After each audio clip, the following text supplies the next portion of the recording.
At the start of last year, I had 0 rental properties, 0 passive income coming in. But now, this year, I have millions of dollars, a 7-figure real estate rental portfolio. In this video, I'm going to tell you how I did it and how I feel you can do the same exact thing. The very first step you got to do is just start.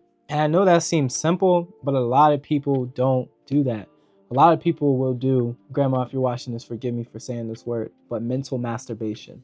And with that, what that means is basically people will spend all day taking things in their mental. They'll listen to hundreds of podcasts, read hundreds of books, go to 50 conferences, but they won't do anything with that information. Now, don't get me wrong.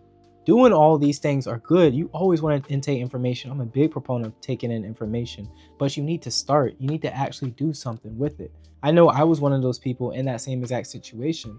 Before buying my first rental property, I've been in real estate for 4 years. I want to say at that point, I knew about real estate. I knew about real estate investing, but I was scared to do it myself because I was thinking, oh, I'm going to mess up. What happens if I do the wrong thing? Newsflash, you probably are going to do the wrong thing. And that's okay though. Thing is, the more you do it, the better you get at it, and the lesser the mistakes happen. You also need to have a big mindset shift. When you get that first rental property, right? From going from that first one to get a multiple, you gotta have a mindset shift. Your first one, you're thinking more of a landlord, because a lot of times with people's first rental property is usually a property that they've lived in before. They're like, hey, I'm gonna start renting this out, I'm gonna start making some money, but they still have that tenderness. They feel like this is their home in a sense, so they're micromanaging it, checking everything that's going on in the property, seeing you driving by, seeing what the tenants are doing, how many cars do you have outside, how many people are visiting. You gotta leave that mindset in the behind. That's a landlord mindset. We're taking the investor mindset. We're taking on the business owning mindset. And business owning means you gotta let everything run for itself. You gotta delegate. You just gotta let stuff be. And I know it can be hard to delegate. I know many people, they don't even want to pay a property manager. I think that's not smart to have a rental property without having a property manager, even if you are in that same city, because it's less headaches that you have to worry about.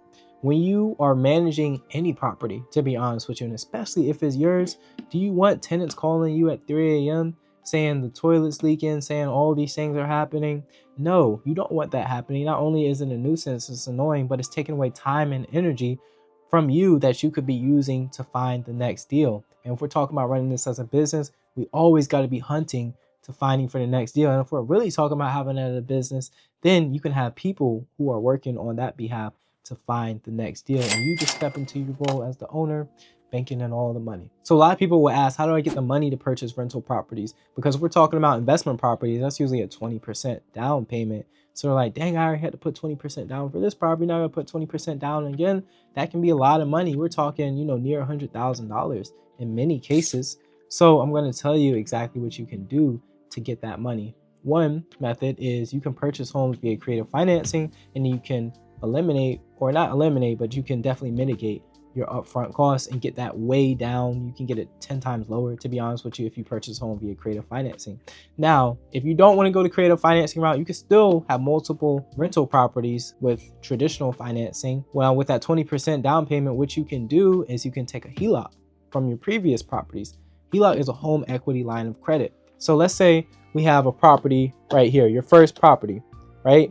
You purchased that for $300,000 a few years back, however long it was, and now you only have $150,000 left on the mortgage. But you check up the valuation, it's actually worth $400,000 now. Let's subtract 400 from 150.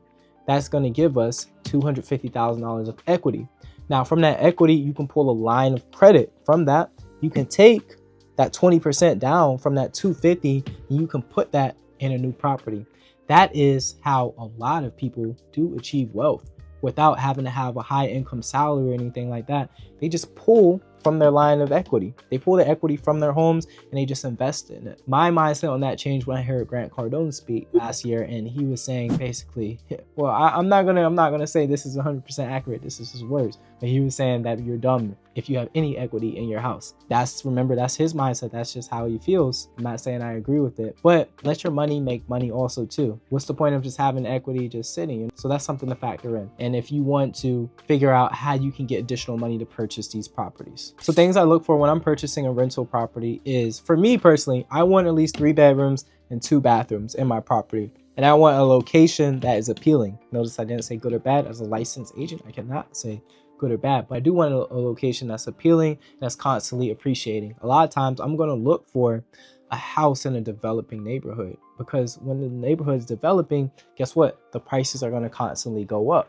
And when the prices go up, guess what? My mortgage is locked in wherever it's at. So when the prices raise over time, my cash flow will steadily increase. And I didn't even really get into cash flow is one of the big benefits of having a rental property for sure. I mean, because you see that every single month. But where the real benefits that do lie is yearly.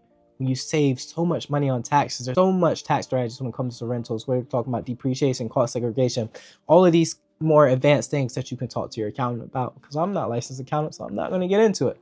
But these are all things to be aware of. So if you are a high income earner, you need to be having rental properties, because that is a tax shelter for you. And real estate is one of the best tax shelters in the world. And remember, I'm not a licensed accountant, so there's that. So going back to the property features that I'm looking for, I'm typically looking for a 3-bed, 2-bath, because a lot of people are having families and things like that. It can be hard if you got 3 bedrooms, 1 bath. You mean everybody has to share 1 bathroom, especially if you got a family with little kids and you got adults. That can be tough. Versus if you at least have 2 bathrooms, all right, even if there's no primary room, no primary bedroom, at least the adults can have 1 bathroom, the kids can have the other one. When I was growing up, that was our situation. The adults had 1 bathroom. The kids, we all shared a bathroom. So it's more appealing purchasing properties that way. You want to underwrite your properties before even purchasing them. Don't just buy houses just because you have the opportunity. I mean, that's some people's strategies, but for me, that's not the strategy I think is the best. I think it's smart to be strategic on your investments. Make sure that it is going to make you money over time. One thing to look for also too, you want to look at where are the rich people, or where are the hedge funds? Where are they investing at? Because that means that is typically a good area in which you should invest in yourself also. Why rewrite the wheel? Why try to start a whole new wheel? Just do what successful people are doing. I think that's the easiest way to be successful. There's a quote that I've heard recently of a trailblazer has 1,000,000 arrows in their back. Now they were the trailblazer, but they had to suffer through all those pains. Why do that? Versus just watching the trailblazer, copying exactly what they did. Now you don't have to deal with those arrows and you get the same amount of success that they have. So I would check around your city, where are these hedge funds, where are these successful people, where are they investing in? And you can even check other cities. That's a great thing about having rental properties, especially when you run it as a business. You don't have to invest in the city that you're living in. You don't have to invest in your hometown. You can invest literally anywhere. You can also even invest internationally. Now every country has different laws though, so that's something to note too. So let's get into real numbers for my personal examples. I'll give you one property that I have. This was the second property that I actually purchased. So you guys know I love my cash flow, right? I love my money coming in per month, my passive income. And it's a passive income for me because I have this on a wrap. And if you don't know what a wrap is, watch my video where I'm talking about the truth about creative financing, because I'm going to detail what a wrap is. So this is really true passive income. Sometimes I forget I even have the house until, of course, the money hits my account.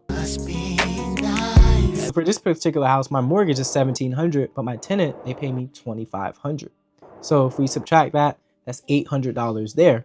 Now, if we do 800 times 12, got my handy dandy calculator here, that is $9,600. Okay, cool. $9,600 extra dollars per year at the end of the day. I mean, it's not a world changer, but this is just one property. And let's talk about long term. If we're not even talking about tax benefits, we're strictly talking about cash flow right now. If I multiply that $9,600 times 30 over the lifetime of the mortgage, that's $288,000 that I did receive from that property. Now, this is a wrap. So my rent cost is fixed. But if you have a traditional rental, let's say a traditional long-term rental, guess what happens? The price will raise over time as the neighborhood appreciates. So that $2,500 may go to $2,700, go to $2,800, $2,900, and it goes just like that, super, super quick. Homes are appreciating. Real estate is getting expensive, more expensive by the day. And as the house resale market rises, so will the rental market too. I talked about the long-term rental strategy because that's what I do. But I'm actually closing next week on a short-term rental. So I'll keep you guys updated on that, what happens with that. But I do love the short-term rental portfolio outlook because there's higher chances of getting an even higher return. I've heard of people who are having an NOI, net operating income, for their short-term rentals of 30 or 40,000, some even 70,000, some even more than that, just off of having the short-term rental. Now, personally, I never really got into it before until now because it's a lot of risk. I don't like to take too much risk when it comes to my properties. I like to just have them on go, forget about them basically. That's why I do my wraps. but short-term rentals is a bit more active. I don't really think short-term rentals are passive income unless you have built out a whole department side and people who are actually doing everything when it comes to that. I'm talking about doing the postings, communicating with the guests, doing all of that. And at least for me, I'm just not there yet when it comes to the short term. But I will get into that if I decide to build and scale that up. So y'all, if you take any of these tips, take any of this advice, you can do the same thing I did, and you actually probably can do a lot more than me, and starting from zero to having a 7-figure rental portfolio very quickly. Now, if you're watching this video and you're like, okay, how do I even acquire properties in the first place?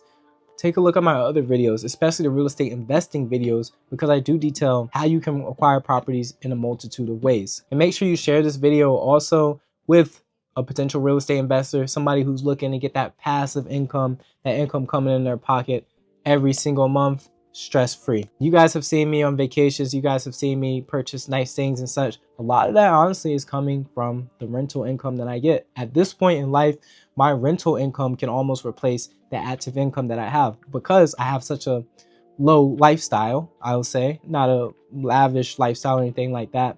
My bills are pretty low, my expenses are pretty low, so my rental income can pay for all of that. So guess what I can do? I can use my active income either to further investments or for fun time, things like that, or I can just pull from my rental income and use that for fun time. So having rentals just gives you so many options versus if you don't. And that's just short term. We're just talking about month to month. Maybe we'll make a video talking about the long-term benefits of having rental properties, but that's where the real benefits are, the long-term benefits, the tax benefits, all of that. See y'all in the next video. Bye.